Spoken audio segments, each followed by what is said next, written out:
CN tower, Nathan Phillips Square, Queens Park সবখানেই সাদা তুলার মতো তুষারের আবরণ। কানাডার টরন্টোয় বছরের প্রথম তুষারপাত দেখা দিয়েছে।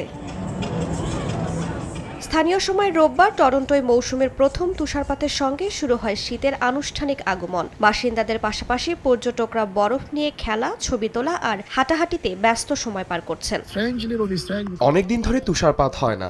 আমি ইংল্যান্ড থেকে এসেছি। আমার কাছে এটা সত্যি অন্যরকম অনুভূতি। নভেম্বরে তুষার পড়া মানেই শীত সুন্দরভাবে শুরু হয়েছে। কানাডার শীত মানে তুষার। আশা করছি আমাদের ক্রিসমাস খুব ভালো হবে। এবছর টরন্টোয় আমাদের প্রথম তুষারপাত। আমরা খুবই আনন্দিত।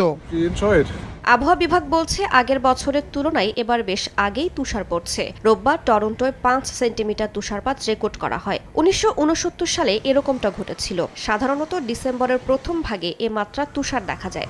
শুধুমাত্র সিটি ব্যাংকে অ্যাকাউন্ট থাকলেই করতে পারবেন গুগল পে। তাই অ্যাকাউন্ট খুলুন আজই।